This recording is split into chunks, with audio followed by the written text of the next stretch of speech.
dinner sometime next week? You know, I hate to seem so forward, so soon after you moved here and everything. That's a kind offer, Doctor. I mean, Phil, but if it's all the same with you, I'd like to get adjusted here before I think about having a social life, get unpacked and settled, that sort of thing.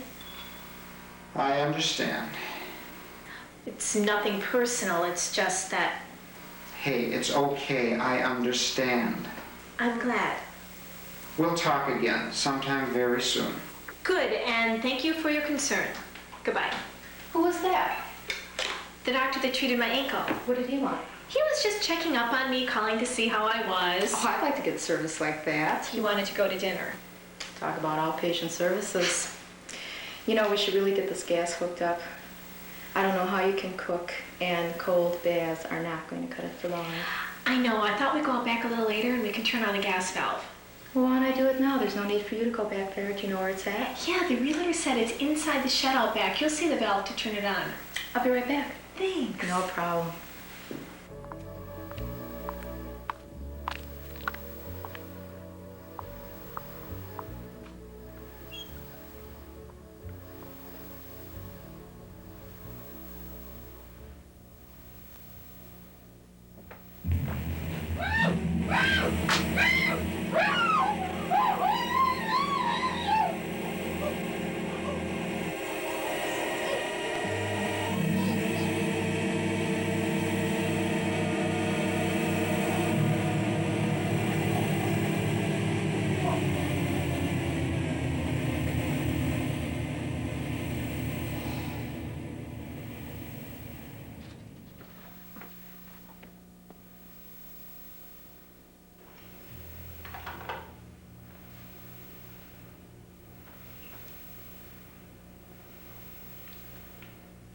Cindy?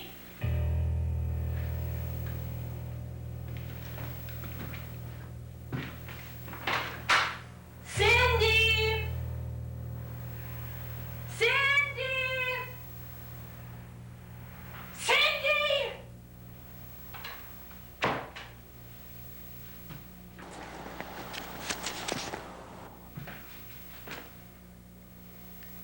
This is Sarah Hughes.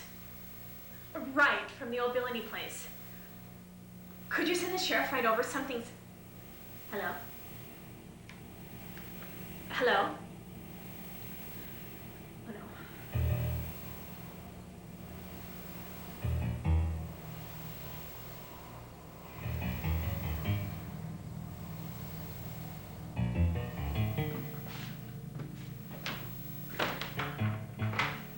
What have you done to her?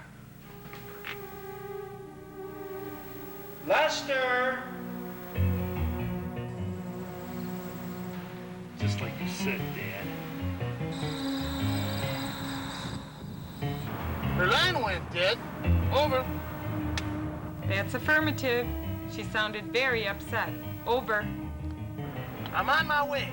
Listen, Wanda, contact Doc Jacobson right away at the hospital.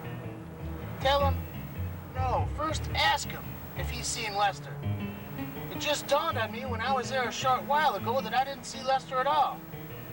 Report back to me as soon as you know. Over. 10-4.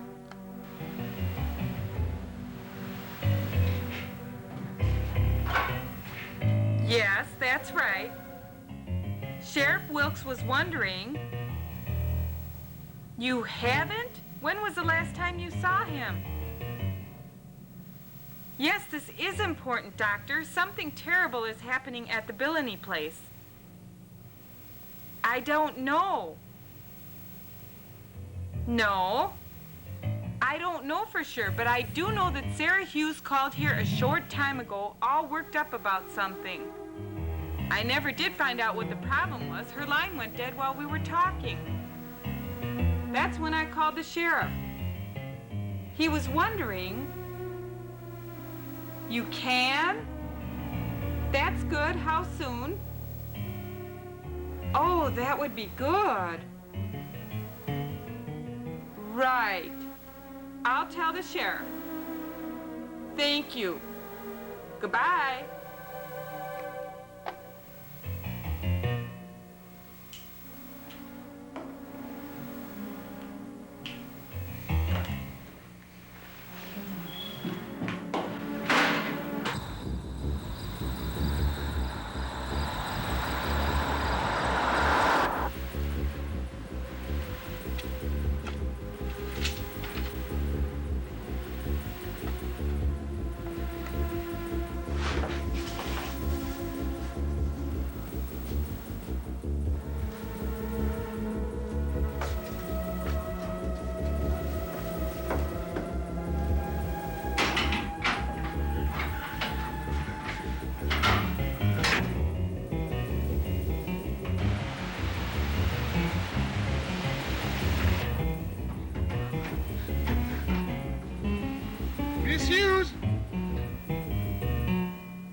stay right where you are.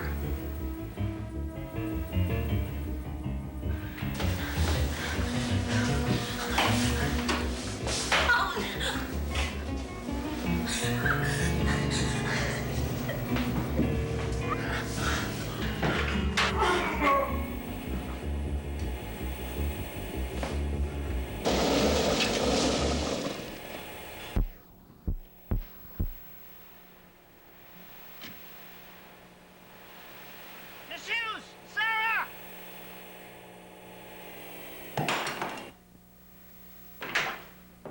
Sarah. He's dead. I know. Are you all right? What do you think? Come on. What happened out here? I don't know. You're your brother. Lester? Yeah.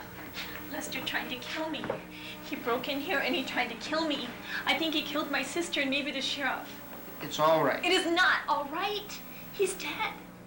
And I suppose my sister's dead and the sheriff's dead. How can you say it's all right?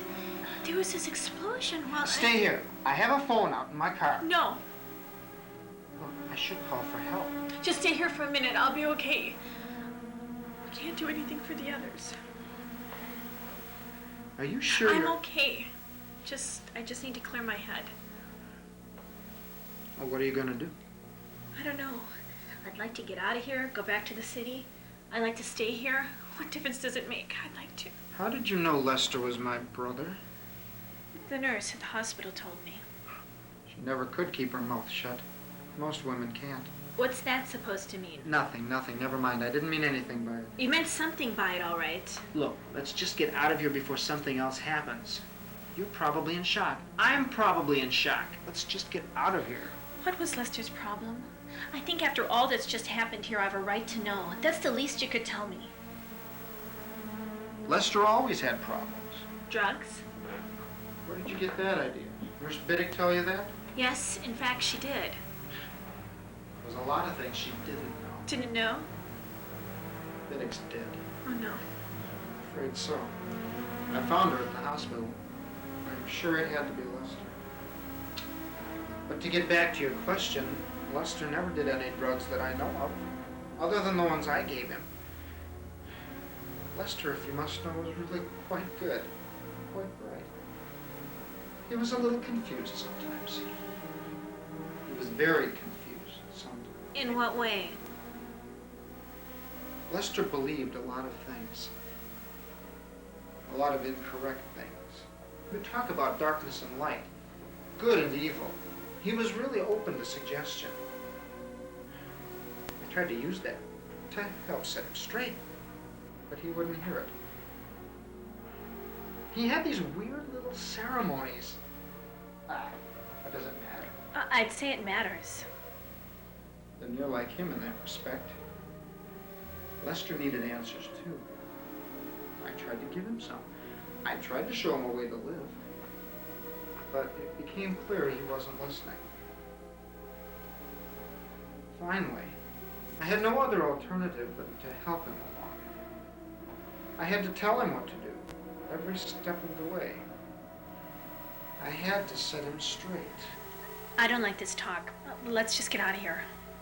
There's no avoiding what you know, Miss Hughes. You can't run from it, and you can't bury it. It always catches up with you unless you confront it. Tell me, Miss Hughes, what do you believe in?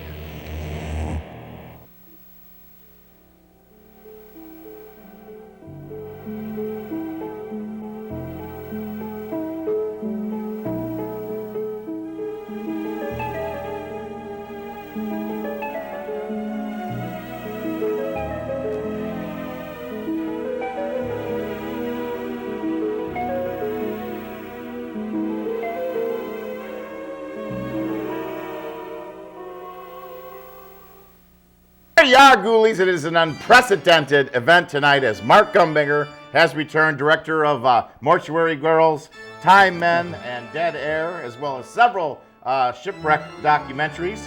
I'm surprised you haven't done one on this show by this point. But nevertheless, Mark is here, and well, you've got a new documentary coming out. Yep. Tell us all about it. New documentary. Thanks for having me back to the capsule. It looks creepy as usual. Yeah. Spider webs everywhere. Yeah, we have a new documentary. It's called Endless Summer. It's the Kino Drive-In. It's a whole history. It's an hour-long program. We're going to have a premiere out at the Bratstops Parkway Chateau on Wednesday night, October 21st. All your ghoulies are welcome. Admission is free. Also, we ask you if you could bring some non-perishable food gift donation for the local food Well, drive. there's always a good, one of those Mark Gumbinger Film Festival premieres. They're always a good party. You We usually draw a good crowd out of that. about huh? 600 people. We usually pack the house. That's very, very cool. And well, let's get a look at the DVD cover here, coming out soon. Ralph? All right, I knew he was with There's a new DVD cover. me. New DVD the cover, top is and then this is probably the official flyer, which is quite interesting there. Now, we've lost a lot. We lost one of the last vestiges of a family experience here in Kenosha, Wisconsin, Kenosha area.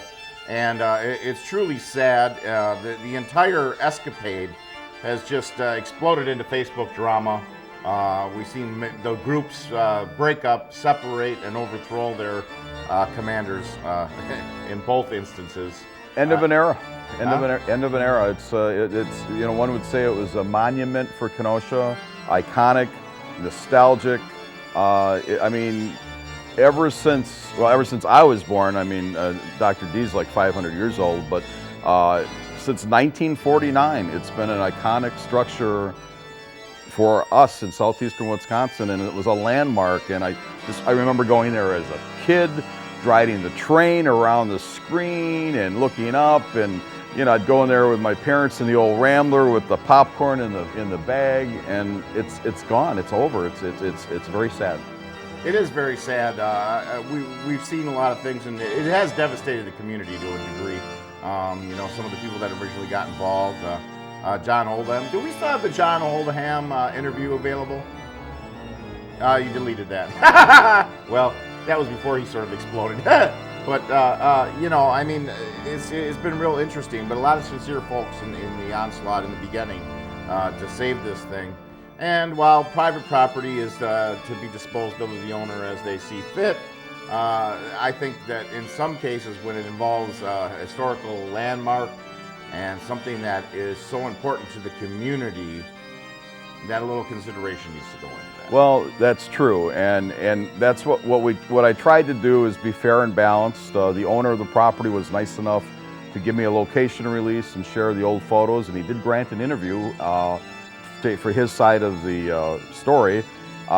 Granted, it is his property, but then there's so many others that would argue that it's a historic landmark with so many generations.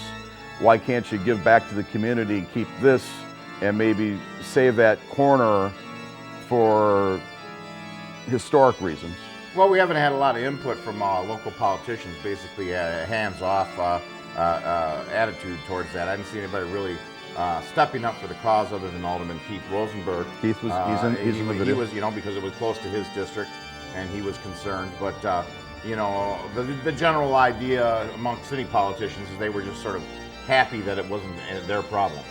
Well, it's Pleasant Prairie's turf. We constantly are bringing in stupid groups like Lakota and whatnot to promote tourism and blow smoke up our keisters, basically. There's all this talk of tourism, yet we let something like the Kino fall into ruin. Something that where drive-in theaters are being revitalized across the country and becoming a viable tourist option. And we just dropped the ball again. Kenosha dropped the ball again. Doctor, I mean, it's a huge slice of Americana. We were very fortunate to have it in for all these years. I went at the project to be objective and be fair and balanced. Everybody has their say.